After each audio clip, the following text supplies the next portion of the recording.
People from all walks of life come together each June to celebrate Gay Pride. So you're one of the best dressed out here today. Oh my goodness, what inspired your outfit right now today? My quote is, if homosexuality is a sin, then Satan is here to play. Okay, I like that. I like that one. Okay. Pride Fest and parades don't only take place in the United States. This gay parade is lit. Like last year I was here and it wasn't as fun, it wasn't as loud. You can also find them in various parts of the world. I've never actually been to a Pride festival here in America. My first one was in Paris 3 years ago. Everybody should be proud of who they are, regardless of their background, culture, race, whatever it is. I think that my favorite part about Pride is just seeing how every identity and every background, all the intersectionalities coming together. Everyone has this, like, I guess, I don't know how to put it, something that they hide in them for a certain time, and then this is like them being able to let go. Everyone comes and it's just like unabashedly them. I'm just really proud to be a part of a community that is really so vibrant and fun and happy and positive. Being gay in America and the UK used to be illegal. In many places around the world, it still is. For years, being gay was considered a mental illness. Lesbian, gay, and bisexual youth are 5 times more likely to attempt suicide than straight youth. The 2015 United States Transgender Study showed that 40% of respondents had attempted suicide in their lifetime, nearly 9 times the attempted suicide rate in the United States population. LGBT youth who come from highly rejecting families are 8.4 times as likely to have attempted suicide as LGBT peers who reported low or no levels of family rejection. So we come out every year. I think we've been coming out for 6 years. We have a daughter who's gay. She lives out in California and they're celebrating their pride the same time we do. So we miss her so much. We come here and hug all the kids that we can because we just want to celebrate. I am so thrilled that she's gay, that she's thriving, and I want to make sure all the other kids know that there are mom and dads out there that absolutely adore them. 2019 marked the 50th anniversary of Stonewall. Are millennials who are part of the LGBTQ+ community aware of the landmark event that launched this civil rights movement? In the city of brotherly love and sisterly affection, my team of correspondents posed that very question. Hi, my name is Summer Raine. Hi, this is Pompey. Hi, I'm Kateri. And this is an RXG exclusive. You're watching RXG exclusives. Why are the newscasters dressed like whores? That is inappropriate. Repent of your sins, guys.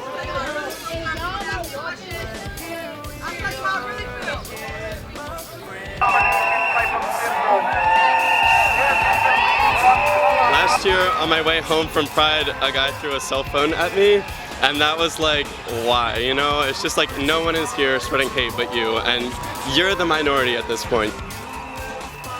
So this year's Pride Festival is based off the Stonewall Riots. Yes. In a special series on the Daily Beast, filmmaker Lee Daniels said, "I think the people who took part should be honored because they are American heroes and be in history books, just like we know about Martin Luther King. It's safe to say the current culture doesn't know who these people are. Young people barely know about the Stonewall Riots." Do you know anything about the history, and what does it mean to you? The history of the Stonewall 50? Do you? No, I don't. Sadly, I do not. I wish I did. I'm sorry. I should. As a good gay, I should.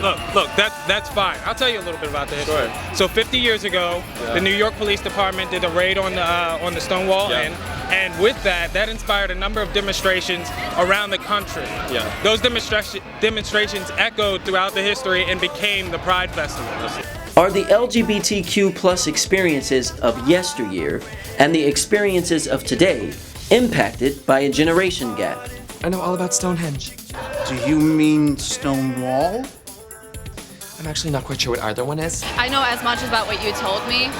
All right, now that you know a little bit about it, I know. How do you feel about the history that is attached to this year's Pride Festival? They inspired a generation of great things to come. I mean, it probably went from a small amount of people who are only confident enough to come out and show their sexuality Ordinary people can do extraordinary things. to an entire community here of gay people, lesbian, and just advocates being here only to support, and I think that's amazing.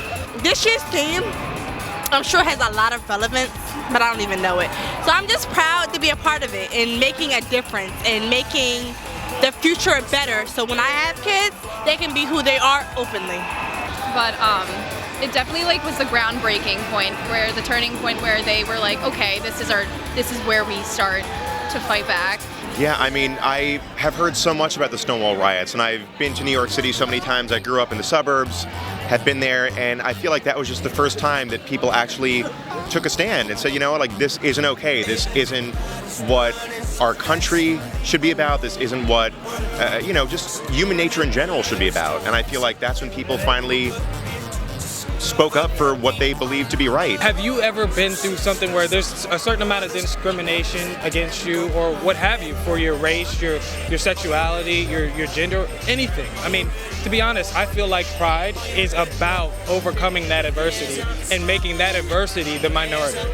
It hasn't improved as best as it could. It can get so much better. But when it comes to like work, I've worked with people who are super accepting, and they just want to bring you in with open arms. And then there's also those who are like, oh, you're gay, and they'll fire you because of it. And it's just ridiculous. You walk into a store and you'll see a trans guy. And Me myself being a trans male. And like, people stare at him and they say things, and it's like, can't you just act like they're a normal person? My family are African immigrants. We're from Cameroon, so I'm like the first generation like American in my family. So we've always, my parents are like teachers, so I was fortunate enough to live in like white suburbia and go to good schools. But because of that, I was always like the only black kid in school. I was always like the only black kid in the class, and so I didn't really notice it at first. But as I grew older, I started meeting like African Americans. I realized that I was always like singled out, and there were a lot of like microaggressions against me. And my mom had to sue her school district because she was the only black teacher there, and they were treating her really poorly so they could keep getting government funding. This year's Pride was affected by the loss of one of its leaders, Deputy Dante Austin.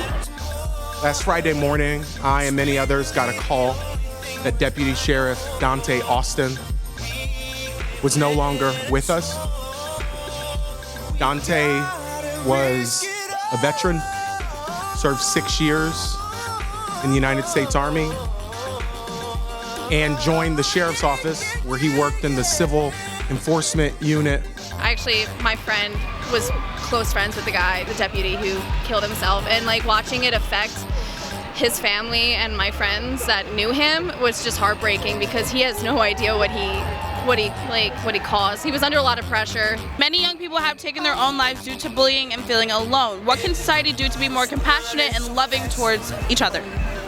You know, I feel like there was a video that I saw on Facebook the other day that showed people who were all getting on a plane together, and there was some emergency while they were in the air, and everybody had that moment of like, oh my gosh, you know, what if this is my final minute on Earth, you know? And I feel like sometimes people just don't think about living every day to the fullest. I know it sounds very cliched, because it is, but at the same time, you know, just be a good person, be kind. And I feel like that's my philosophy. I just want to be a good person to others and hope that they can pass it along, you know? Well, I feel like one thing to begin with is that just always make sure that you're checking in with your friends and close ones and relatives. A lot of the times, just keeping close ties with all of the people around you to check in, and I'd say reminding people of events like this in general, just having that kind of a visibility when you may feel that you're not represented, or even have just somebody you can look up to. It's really important to see that you can be happy, and that yeah, it gets better. A lot of things that people tend to say when someone is feeling to like taking their own life is they call them selfish, and that's not the route to take. It is definitely more of like you're just damaging them more, and what you can do is you can't exactly try to counsel. I mean, you can try to counsel them, but if like you don't know much about their situation, all you can do is try to be there for them as much as you can, and to let them know like it's not like a permanent end to a temporary situation isn't the way to go about it. I mean, I'm very fortunate that, you know, even though I came from a fairly traditional family in, you know, like a cultural and religious aspect, everybody's been very welcoming and very accepting, which, you know, is something that I know not everybody gets to say that they experience. So, I mean, at the end of the day, I count myself very lucky and very blessed. And I feel like even since I moved here 4 years ago, the community's very accepting. There are so many opportunities to meet new people and be yourself and just be proud of who you are and not care what people think, you know, in a good way. I tend to be really shy in like public spaces, so this was a chance for me to kind of step out of my comfort zone and really like accept myself and be open expressing who I am. And that's an awesome thing. I mean, that's what Pride is ultimately about, is accepting yourself and being comfortable in your own skin. And you seem pretty comfortable in your own skin. I think children watching people being able to come out here like and be who they are inspires them to want to be who they are as well, and push to be better and push the society to be better as a whole. There's a human side to every label, and people's labels are very important to them. Sometimes they're not. Can be more fluid that way, but just seeing that everybody has more to them and we're all human. I'm just proud to be a part of the community. I'm here showing I'm still gonna be out here no matter what you throw at me or what you give to me, you know, and I'm gonna show my support and love and my creativity. The LGBTQ plus community, just be more loving and open and accepting. Have your mind open so when it comes to the community, you can understand more. Because if you're so closed-minded, you won't understand anything. But when you open your mind to expand a lot of stuff, it'll be great. It'll change the world for the better. All right. Is there anything else you'd like to say today for us? No, just I'm glad you're here. I'm glad you're covering the event. Happy Pride. You know, this is a beautiful day in the city of Philadelphia. I mean, it's called the City of Brotherly Love for a reason, and you're witnessing it right here. Awesome. Happy Pride. Thanks so much. Same to you. Thanks. Well, my thanks to Summer, Terry, and Zoe, and my thanks to you for watching. Make sure you talk back. Let us know your opinion on the people we spoke to and subjects we discussed. Reach out on social media, and make sure to share this and future episodes with those in your circle. Once again, I'm Robert X. Golphin.